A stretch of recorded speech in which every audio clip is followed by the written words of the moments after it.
So in New South Wales, we had, if you like, the benefit of effectively, New South Wales is one of the largest states in Australia, and basically we have about 30% of Australia's research activity occurs in New South Wales. And in all honesty, it was a basket case in this whole area of eResearch infrastructure.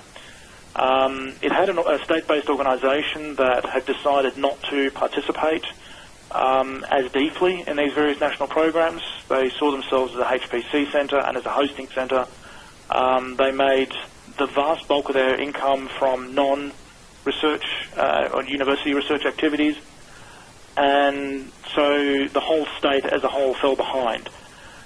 The benefit of that was that effectively Intersect, which was the state organisation that's been formed, learnt from all of those problems that occurred in other states, that had occurred within New South Wales, and said, hang on a minute, let's do this differently. Let's start up with those principles that I mentioned before, and think about, and part of the mission statement is about building institutional state capabilities. How do we deliver a set of services? We're not tied to a technology, we're not HPC alone, we do everything. How do we provide services? How do we engage deeply, and so on? In terms of size, we're currently about 40 staff. We have almost all of the universities of New South Wales as members. We're looking to, and the remaining ones will be joining, I suspect, reasonably soon.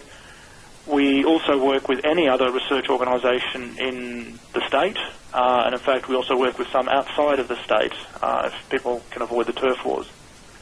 We're also not, quite pleasantly, an unincorporated joint venture.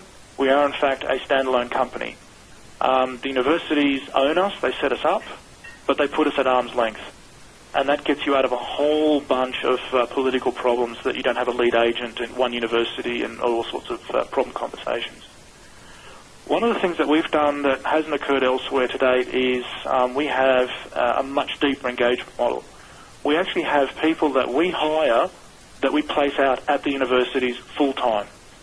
They are our eResearch analysts. They spend all of their time talking to, A, the researchers, and B, the staff that support the researchers. And we link those communities with each other, and quite often we're discovering it's the first time the IT director has met the librarian and the head of the research office, and that alone is already adding value. And then when the researchers are putting in grant applications and they've got some IT infrastructure, we can actually tell the IT director, hey, did you know this guy wants to put a supercomputer down the far end of your campus and would like a 100 gigabit hole in the firewall? IT directors generally don't like surprises like that, and we can help them avoid that. The eResearch analysts work as a team, so where we're looking for cross-institutional opportunities, and that's where we add value to them. They can basically spot the opportunities, they can talk together, they can move between campuses. Some of them have discipline backgrounds, and so if we've got a bio project somewhere, then I've got an eResearch analyst who has a strong bio background. She can come in and help them out. So it's a much closer and deeper engagement, and it means that when, for example, one of these national programs says, oh, we're going to fund something around access to data coming out of large instruments, what's the need for that in New South Wales? We can answer that question inside a week, and we can answer it with very deep coverage. Whereas in other states, it takes them months to do the same, and the coverage is nowhere near as good. The other thing we do very carefully at Intersect is to make sure that they are involved, that the community is involved in our governance and in our planning processes. So the services we provide are defined by the community that is consuming those services. You have to do it carefully, of course, but it's if you do it right, it pays off in spades.